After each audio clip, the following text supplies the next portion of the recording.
Ladies and gentlemen, welcome to another episode of the Scoreboard Keepers. I am your host, the Ref, and we'll be right back in 30 seconds. Ladies and gentlemen, I'd like to welcome you to the Scoreboard Keepers. You're around here, we don't keep receipts, we keep the score. So if you want to get on the board, make your point. If it makes sense, we'll add it to the board. If it don't, we won't.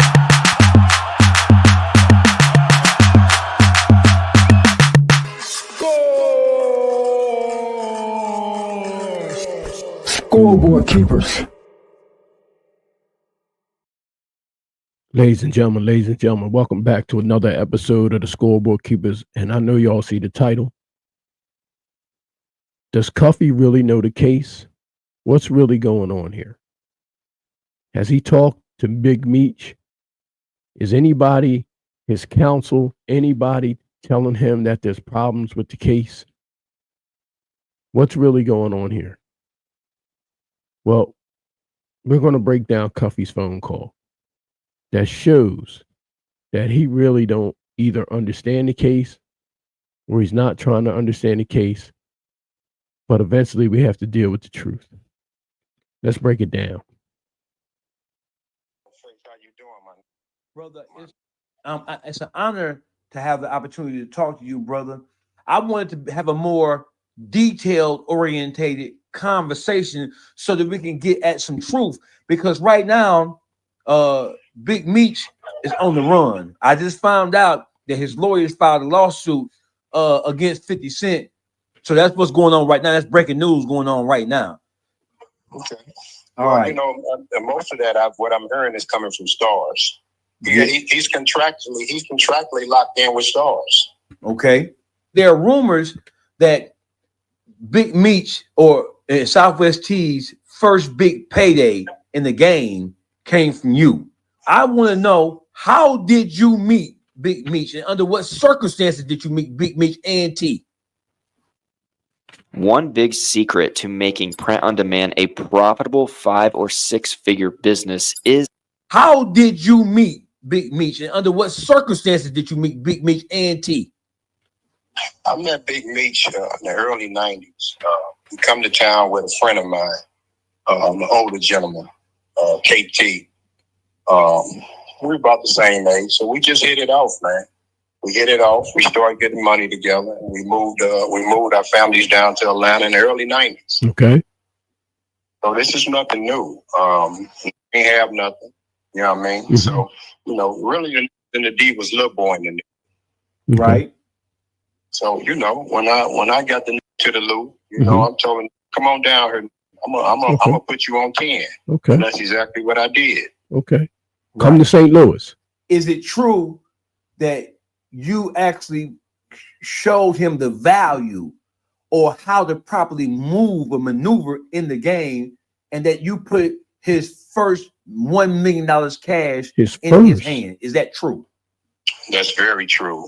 Like I said, the didn't have nothing. Okay. You know, so like I said, I put his game on 10. I'm the first to put $1 million in the hand, and then cried.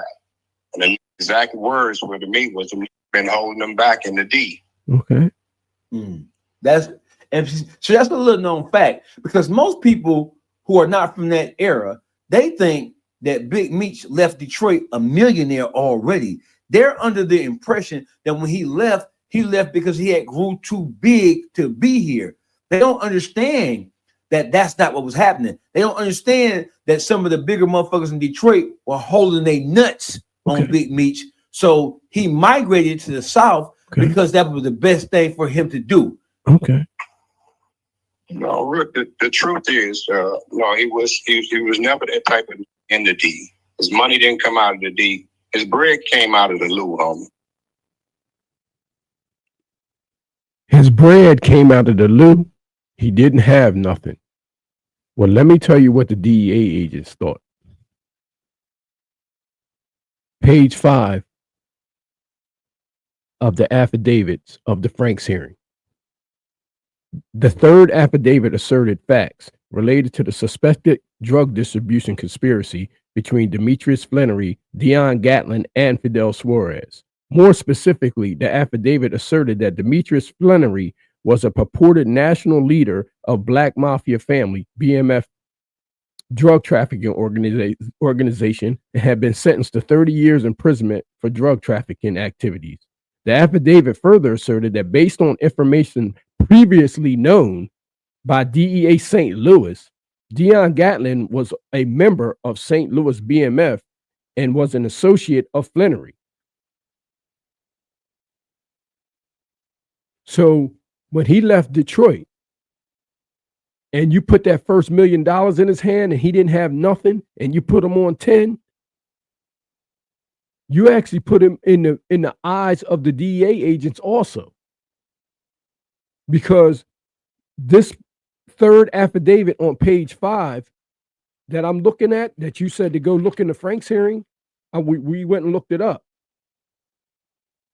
It says that the affidavit asserted that based on information previously known to DEA St. Louis, Dion Gatlin was a member of St. Louis BMF and an associate of Flannery, had substantial ties to multiple BMF members, had been indicted in the Eastern District of Missouri on drug trafficking charges and sentenced to 120 months incarceration for drug trafficking.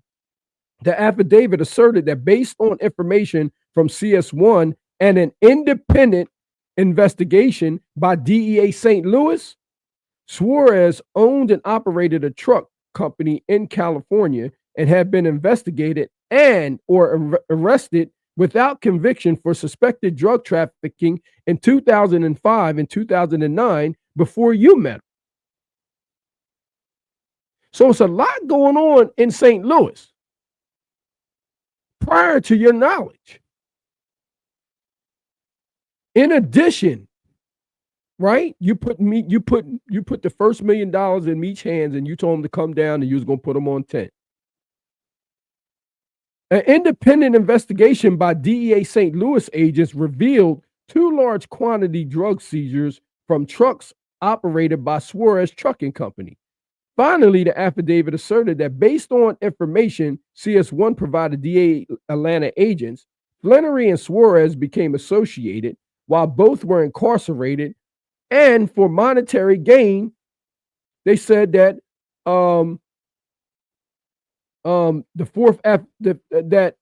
they said for monetary gain that Flannery arranged through CS1 for Suarez to provide cocaine in multiple kilograms quantities to Gatlin. Fourth, the affidavit asserted that facts relating to contacts between CS1, Gatlin, and Suarez in the year leading up to the events on August 5th to 2012, specifically the affidavit asserted that toll analysis of devices used by Suarez and Gatlin indicated they had been talking regularly since a previous date. So, in this affidavit right here, and the reason I read it all the way through is because it's saying in here that nobody knows really who Suarez is, Fidel Suarez. 2, you said that you were going to put Meech on 10. 3, St. Louis was already doing an independent investigation and had known that you were an associate with Demetrius Flannery. Aside from this case, and up to this point, nobody still knows who Fidel Suarez is, but eventually we found out through this conversation that you had on this phone, we found out after looking through all this information, most of the YouTube world was trying to figure out who Fidel Suarez is, but apparently you found out who he was, right? So what we're saying is that let's just try to get to the truth. Let's just try to get to the bottom of this thing. Okay? Because like I said, there's information out here, right, that people are going through and deciphering through, and it's a lot of people not either reading it right or they're just telling their own narrative. So let's continue here the conversation. And the real reason why the nigga ran down south is so that when he did get on, he didn't have to show that real love to them PA niggas who held him down forever. Right. Okay, so we just said when he ran down south, St. Louis DEA agents who were already investigating you independently figured out who he was and knew that you were an associate with him. That's on page 5 of 32 of the Franks hearing. If anybody else wants to go look that up. Right. Right. And that's another little known fact, because when they talk about Big Meech and T and BMF overall in Detroit, they always stay on Southwest. They never talk about the contribution that the Puritan Ave or the PA or the Yay boys made in terms of initially holding him down, protecting him, and really kind of like helping him do what he do while he was in Detroit. Listen, homie, PA was his muscle.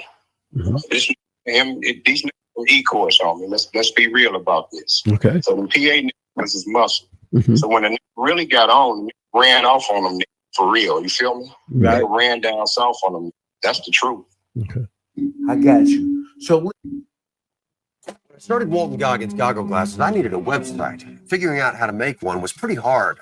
I got you. So listen, I have a series of questions, brother. Okay. And I want to do a timeline thing, because right now, Me too. the whole world, they're kind of like focusing in on what Meech knew, what he didn't know, at what time did he know something. Okay. And we gonna cut all that short off. Okay. They've been playing all them games for the longest. Okay. Hiding and ducking. The agent testified that Demetrius Fleming was aware of the deal, and that Demetrius had one request, and that his name does not appear in any documents. This was Special Agent Keith Cromer's testimony. CS1 testified. This was Cromer's testimony. Okay. On page Keith Cromer. This was Keith Cromer that testified this, right?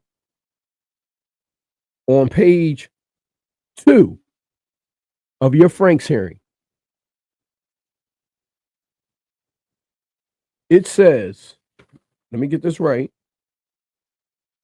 It says that you,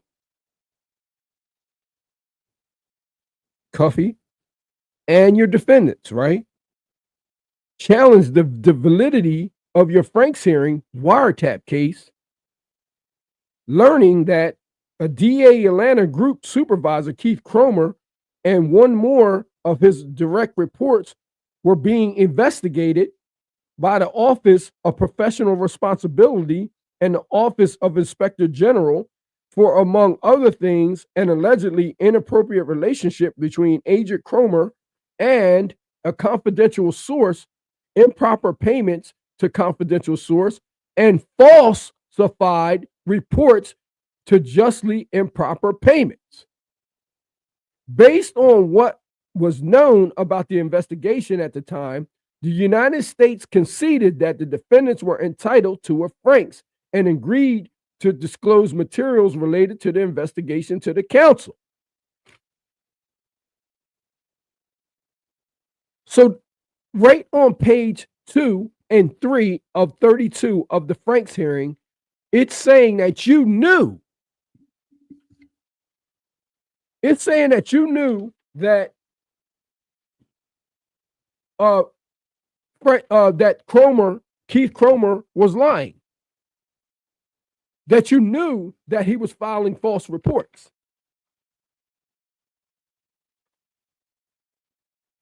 It's saying that your counsel knew that Keith Cromer was being investigated and that he wasn't being truthful on the stand. Page 3 of 32 of the Franks hearing is saying that you knew because you filed a motion.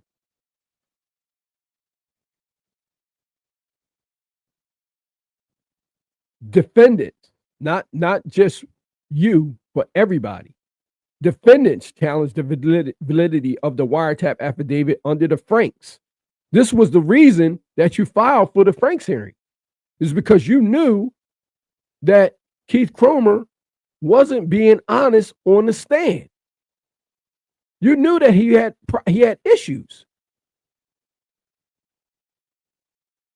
Defendants challenged the validity of the wiretap affidavit under the Franks after learning a DEA Atlanta group supervisor, Keith Cromer, and one more of his direct reports were being investigated by the Office of Professional Responsibility and the Office of Inspector General, OIG, for, among other things, an allegedly inappropriate relationship between Agent Cromer and a confidential source of improper payments to the confidential source, and falsified reports to justify improper payments, to justify the improper payments.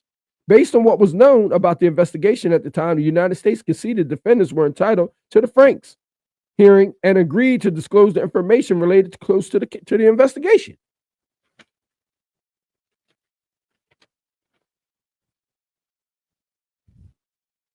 I found it interesting in here on how that information came about. Tammy Collins, that Demetrius Flannery was aware. She signed up to be a government informant to give Demetrius Flannery a time cut. She had the courtroom clear it out. If you go on Pacer, pull my docket sheet, you'll see what CS1 requested that the courtroom be closed. Okay, I did. I went to try to find out why CS1 asked for the courtroom to be closed. I went and on page 15. On page 15, I found out why CS1 asked for the courtroom to be closed. She wasn't asking for the courtroom to be closed because of Demetrius Flannery. You said go to the Franks. I went to the Franks. Page 15 of 32. Anybody wants to go and find out, page 15 of 32. It says that that in a separate motion to suppress wiretap evidence in March of 2015, CS1 reviewed the electronic dockets in this case and saw information contained in defendant Gatlin's suppression motion and response submission by the United States. This is the CS1. She's looking at your paperwork by the United States that CS1 believed would potentially allow people familiar with the circumstances to determine CS1's identity. CS1's looking at your paperwork and she's ready to shut shit down because the motions that you filed in the Franks could possibly reveal her identity because nobody knows who she is at this point.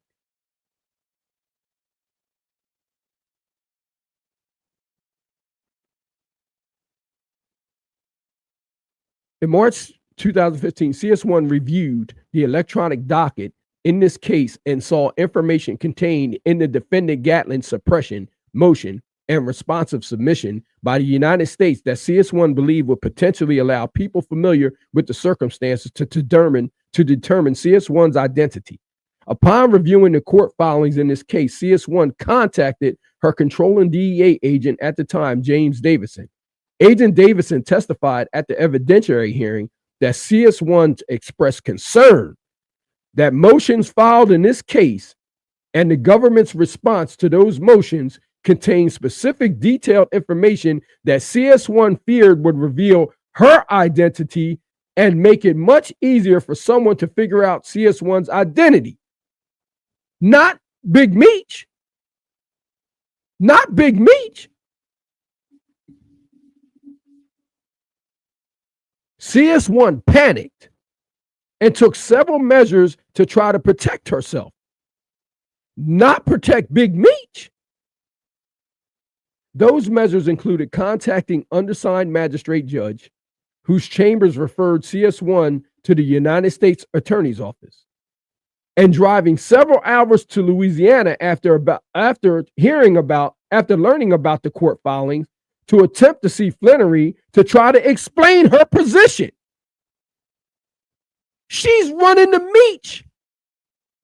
Because he's about to find out.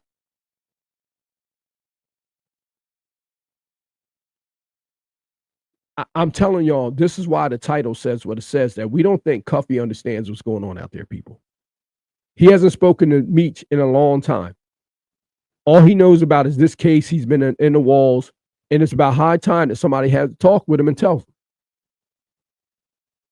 Those measures included contacting the undersized magistrate judge. This is what CS1 is doing now that she find out that Cuffy and all the defendants filed a motion that's going to reveal her identity. Remember, I told y'all that under the Franks hearing, confidential informants' identities are not protected.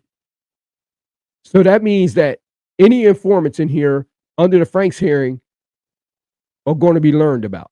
They're going to be found out. They're not protected under the Franks hearing. No informants. Now, we already said that Meech doesn't have a 5K1. And if he was an informant, this is where he would have been found out. The only thing we have in here at this point is an accusation. Watch this. This is what she's doing after she found out about the motion. She's looking at their paperwork. She's looking at your paperwork, Cuff. The measures included contacting the undersigned magistrate. She's panicking, whose chambers referred to her to the U.S. Attorney's Office, and driving several hours to Louisiana after learning about the court filings to attempt to see Flannery to try to explain her position and try to deflect any accusations coming CS1's way. She's trying to deflect from Meech, not protect. She's trying to deflect. Although it appears that CS1 did not even speak with Flannery in Louisiana on March 6th, so she didn't even get in touch with him. CS1's hearing testimony suggests that when CS1 did finally speak with Flannery, he advised CS1 he didn't want his name in this mess. Because when she went down there, she told him that they was down there feloniously using his name. Probably Detective Cromer, the same person that gave you the valid reason to file your Franks hearing because you found out that he was being fraudulent. And all we're doing is using your information, bro, that you told us to go and get. It's only right. You told us to go here, we went here, and we're breaking down the information. Listen at this. In addition to this information, CS1's perception that she was in danger because of the revelations, Agent Davidson, not Meech, was in danger, right? Oh, we got to put Meech in protective custody now. No, none of that took place, which normally happens with informants. In addition, CS1's perception that she was in danger because of the revelations, Agent Davidson's credibly testified that CS1 faced actual threats in the weeks and months following the court filings in March 2015 through that time of the Franks hearing. Who do you think was threatening her?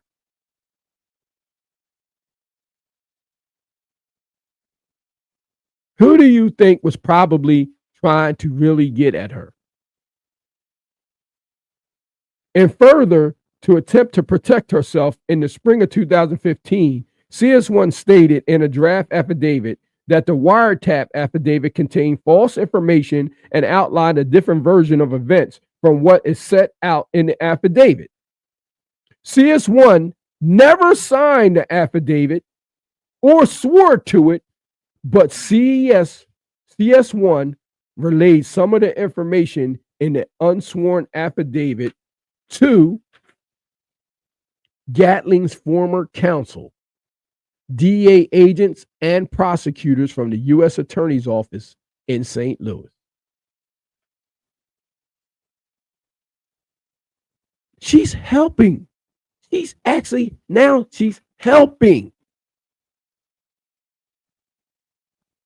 I bet you this is Big Meech trying to help you, allegedly. I bet you he told her, you better tell Cuff the truth. You better tell Cuff the truth. Meech going to war for you, Cuff.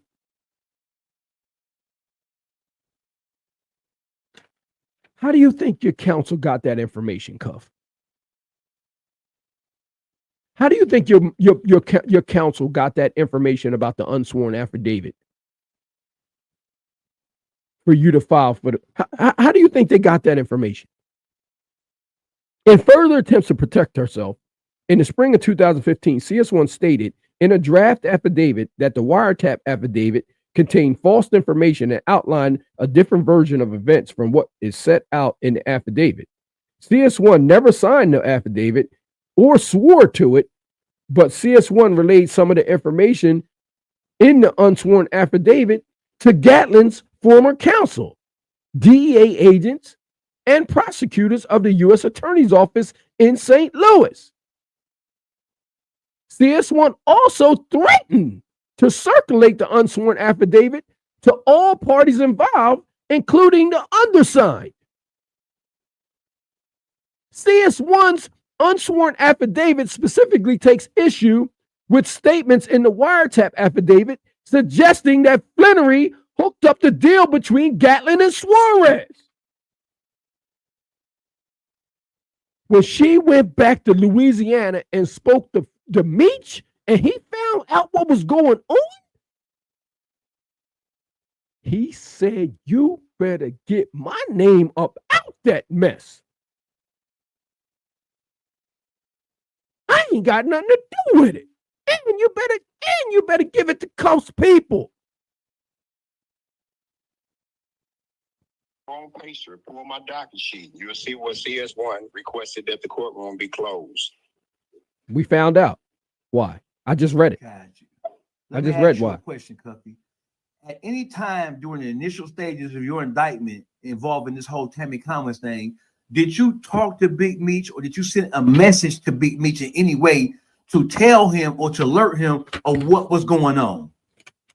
We sent Big Meech certified mail. Big Meech set me up, and Tammy set me up with this thing in 2013. That's the last time I've heard from this.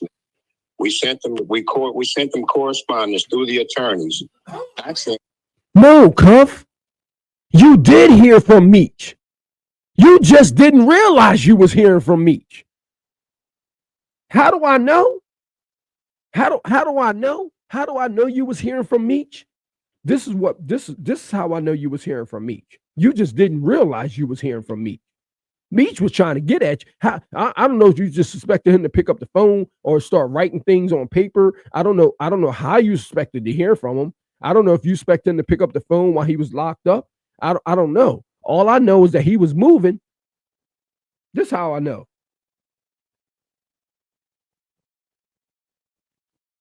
Documents contained in the court order electronic dockets in the case reflect that on March 18, 2015, former retained counsel for Gatlin advised the government via email that CS1 had contacted one of his associates, claiming, among other things, that the wiretap affidavit was factually inaccurate. CS1 also reportedly told the associate that the DA agent in Atlanta, who was referred in the affidavit, had been suspended or was under investigations. Attorneys for the government apparently looked into the allegations and advised the court and defense counsel that the DA Office of Professional Responsibility was in fact investigating possible misconduct of one or more DA agents who provided material information in the investigation in the case, including DA agent group supervisor Keith Cromer. You was hearing from Meech. You were hearing from Meech, bro. Bro, Cuffy don't understand what's going on in this case. Cuffy don't understand what's going on in this case. Or is he aware that his name is in court sworn documents and sending me a truckload of cocaine? Yeah, he was aware. After she had that drive back from St. Louis. Hell yeah, he was aware. He ain't gonna get it. After that, he ain't gonna start writing no letters. He's not gonna start writing letters. He knows. And he knows that if his name's inside of some paperwork, that he can do 1,000 years up in there. So what did he do? He sent you a tip about the same guy that was jealous of him. He sent you a tip that you were supposed to pick up on of the same guy that was jealous of him that's responsible for putting his name in there. You and him are going to battle with the same monster. And somehow somebody tipped off your counsel's associate. Somebody tipped off your counsel's associate to get you a Frank's hearing. He was telling you that when you pull this Frank's hearing, you're going to find out it's not him. Damn it.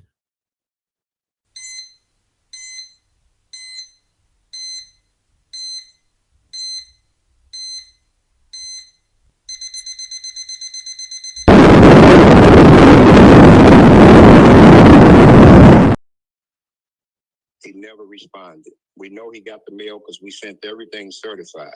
I have not heard from this nigga of 32 years since they set me up in 2013. No, you did hear from him, bro. You just didn't know you were hearing from him. It's all these. So right now, some of the most well-known members of BMF, like J-Bo, for example. J-Bo, he is strangely, suspiciously silent about all these facts that are coming out. I believe J-Bo is from St. Louis, isn't he? We heard what J-Bo said. We heard what J-Bo said.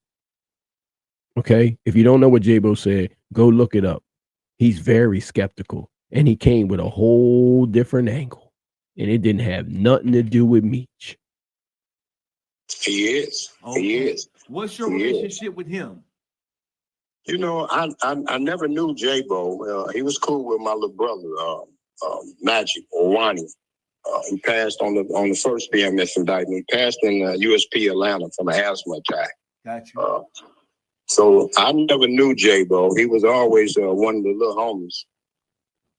But that's a hell of a question, man. When he got home, I think around 2018, I personally told him what the nigga did to me. Right. And the exact words were, man, you sure, huh? You sure, big homie? I said, listen, man, I'm telling you the bad news, homie. This is what I'm telling you, man. So the nigga parted with me with these words with that, I got to holler at the homie, man. He got to explain this shit. My words to him was, man, how can you explain this shit, homie? How can you explain this shit? So I never came out until 2018, right, until I got black and white. See, I never knew this nigga role. I never knew this nigga role until 2018, to the Frank's hearing. He never rolled. You're not understanding the Frank's hearing. He sent you that information to the Frank's hearing. The reason you was getting that tip to your counsel was because he wanted you to see that it wasn't him. You were supposed to see that it wasn't him. You were supposed to see that it was Cromer lying on him, like he was doing the whole entire time.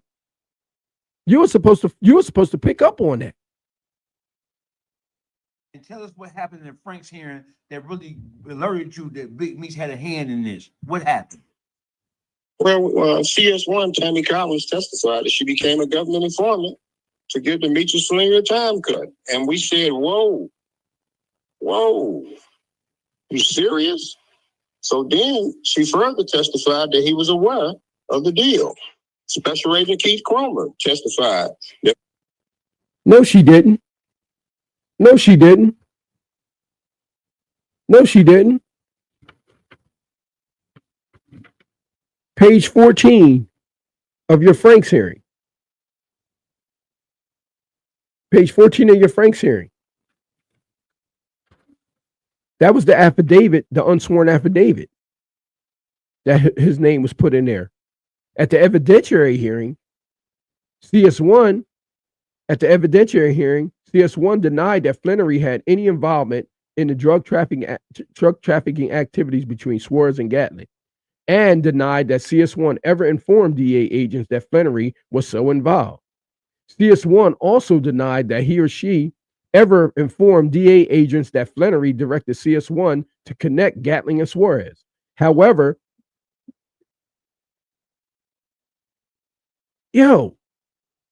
this is the evidentiary hearing. Under oath, CS1 said that Flannery didn't have anything to do with this shit. Why do you think that you got that tip to your counsel? Because the guy that was implementing Meech was bad.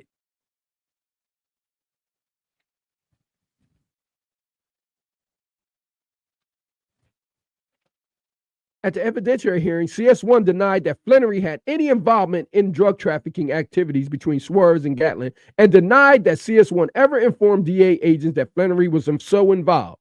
CS1 also denied that she ever informed DA agents that Flannery directed CS1 to connect Gatling and Suarez. Page 14 of 32 of the Franks hearing. Flannery was aware of the deal. Flannery just wanted to make sure that his name wasn't in any court documents. No, he said his name, he didn't want his name in that mess when she came back to St. Louis after she found out you guys had filed motions for her identity to be revealed. Just like all informants' identities would be revealed under the Franks. So that's some typical rat shit. I'm a rat and tell you everything you need to know. Just don't put me on blast. Yeah, man, listen, man, this shit's simple, man. This shit ain't that complicated, man. No, it's very complicated, Cuff. Cuff, it's very complicated. It's so complicated that they got you implicating your homie when he was actually trying to help you. It's very complicated. It ain't that vanilla and it ain't that black and white, not unless something else is going on that we don't know about in these YouTube streets. Maybe it's a bigger agenda going on. I don't know, but where we come from, just in the streets, we just trying to find the truth, man. You know what I'm saying? Like, we just keep it a whole 100 over here. Not unless it's a big agenda we don't know nothing about, but we just try to get, we know how to read paperwork over here. So 13 called me. Yo, bro, what up? Yo, check this out. I got some good people, man. Yo, I got to get off this joint. Holla at Tammy. Let's get it. Yes, he was talking about the movie rights because you told Tammy to get his life rights. You told Tammy to get his life rights. So you can shop that deal to the brother Lewis. We're not gonna say his name, but the brother. The brother in Hollywood. But you were trying to shop the deal. So that's how it started, man. I talked to Blue earlier, and Blue said that when you came back in the day, when you came down, he gave you access to the Bentley, I believe it was. He said that when you were moving around, in part with Tammy in the attempt to kind of like sell the story. What was your relationship with Tammy as it relates to the BMF story and the life rights of Meech? What y'all was trying to do with that?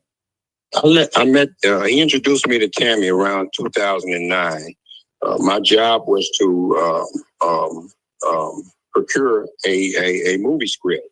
And so that's what we were working on. I told her that she needed to get his. You said that CS1 was doing this in order to receive a time cut for Flannery.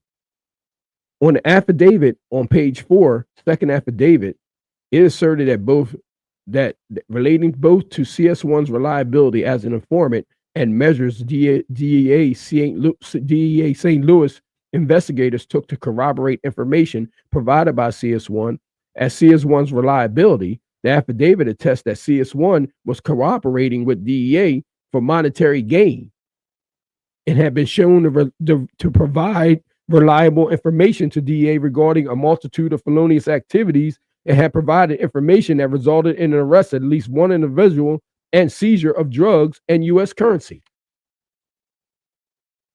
So it says she's involved for monetary gain. Life rights, and that I would get us a deal, which me and Louis Burrell did. Louis Burrell is an opening was MC Hammer's big brother. Gotcha. We go way back. I fucked around with him on the music tip years and years ago. Good, got Hollywood in a headlock. So me and Tammy had been taking meetings in LA for years, starting back in 2009. So we had nothing to do with any drugs, anything. It was perfectly legal. As a matter of fact, all of this documented in the case. As we stated, this was about getting Meech a movie deal. We just heard it from Cuff. It was all legal. It was all about going to Hollywood. And then something happened, right? Paperwork. So let's get back to Blue in the blue Bentley coupe. Yeah, let's do it. So when I come to town, I run into the homie, Lil Blue. I grab the car, and so I'm moving around. But before that, the Meech sent another Mexican at me that was a government informant.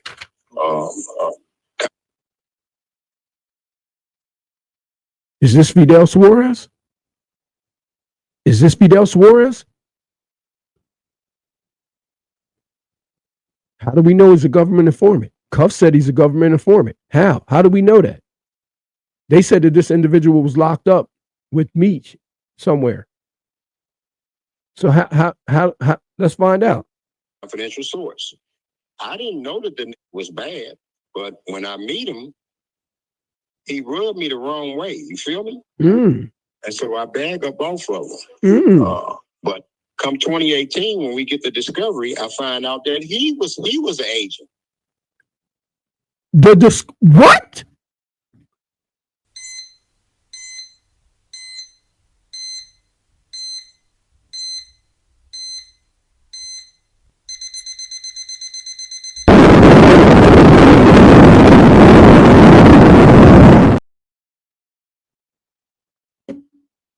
Flag on the play. Flag on the play.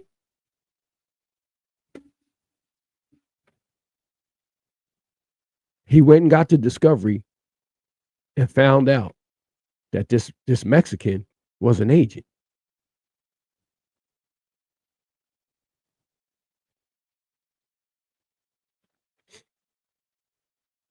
If y'all been watching our videos, all you got to do is go back and watch parts 1, 2, and 3.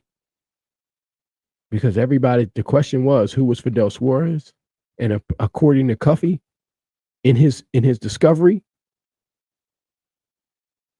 it was a DEA agent.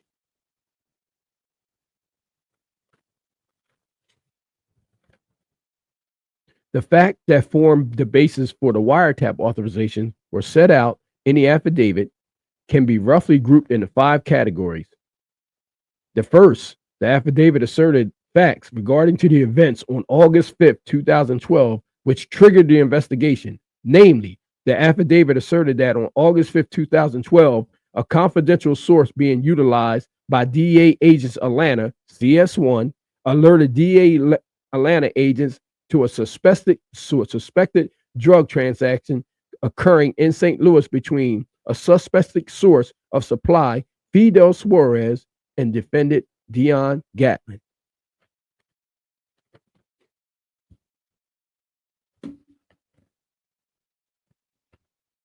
And that a confidential source had introduced us to. Who introduced me to him? Nobody. Who introduced you to him? CS1. CS1 introduced you to him. How do I know that? It's because she said that under oath that Demetrius Flannery wasn't responsible for remember she threatened them to tell them. Remember how you got the tip to your counsel? Remember how you got the tip to your counsel about the investigation going on with Agent Cromer? Somehow your counsel got this wild tip to an associate.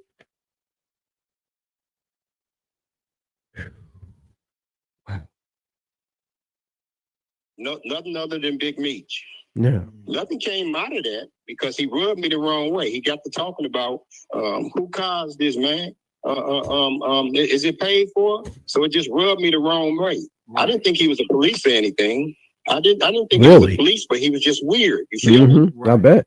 But fast forward to 2018. Got you. Fast forward to 2018. That's in the DEA 6 reports that a confidential source introduced me to that confidential source. Who was the confidential source? It can only be one person. The person who introduced. Who was the confidential source? Who's the confidential source? The confidential source is the same individual that panicked when you filed the motions for the Franks hearing and that their identity would be revealed. They panicked. They took so many measures that they went to the judge, to the magistrate, and then they drove several hours to Louisiana to try to attempt to reach Big Meech before any accusations would come CS1's way, and to deflect any accusations and to protect themselves. And then they received threats. That's who CS1 is. Ladies and gentlemen, we're going to play the rest of this, but it's really nothing else left to say. But And you know who introduced you to him. Yeah. So let me ask you a question, Cuffy. Why do you think, and this is an obvious question, and it may be a slow question for me to ask you, but I have to ask you nevertheless. It's part of my due diligence process, right? Why do you think that it's so hard for people who understand that these type of things happen every day inside the game? Why do you think they're having such a hard time grasping or understanding or accepting the fact that Big Meech didn't want to do that mother 30 years? Listen, man, you have to understand this generation. You have to understand this generation. Most of these, they got a mentality. He didn't tell on me. You feel me? You got running around in every city now. This generation here running around with rats because they got a bag.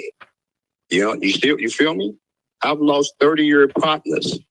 Some Detroit, I ain't gonna say their name, you understand, who told me, yo, man, the homie was trying to get the Mexican. He wasn't aiming at you. I'm like, what? You telling me that the homie was trying to tell on the Mexican, and that's cool? So you're dealing with a different generation, homie. Yeah. Why do you think Big Meech has not raised his voice to speak up for himself and to clear his own name? Why do you think he using all these to come up and stand up, try to argue for him instead of standing up himself and answering?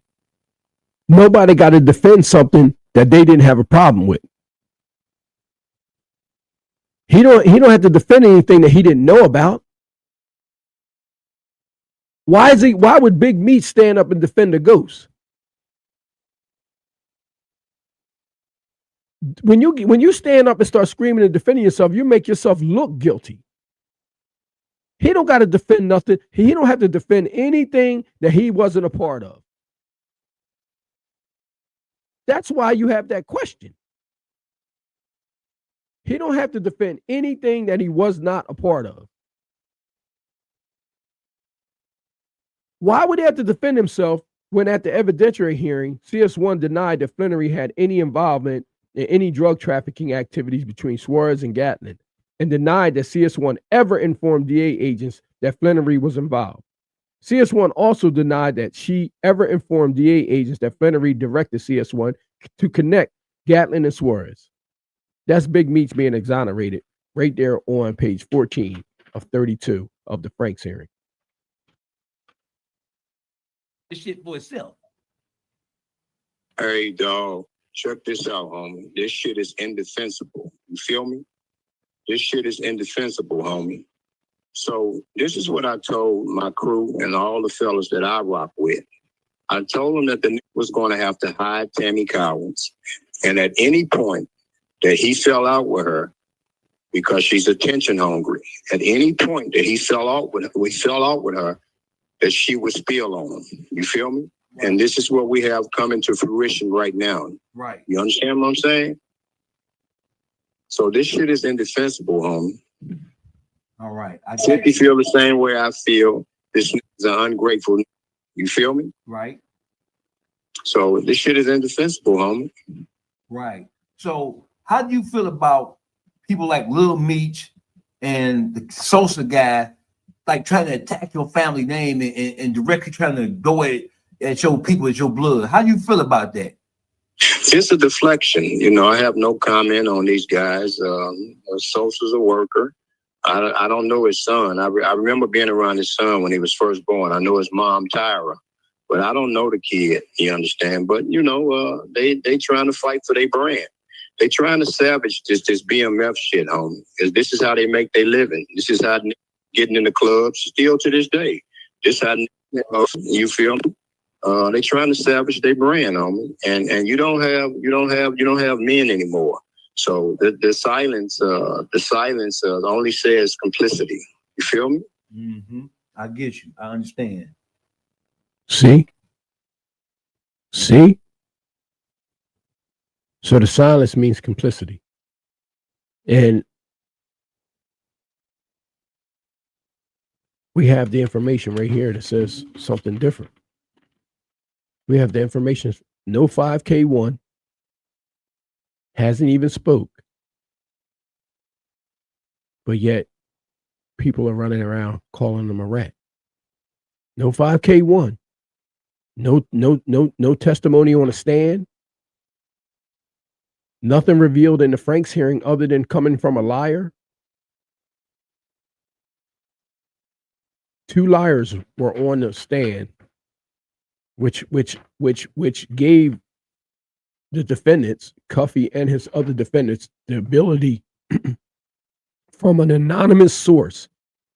Anonymous source contacted the counsel of Cuffy, which gave them the ability to file for a Franks.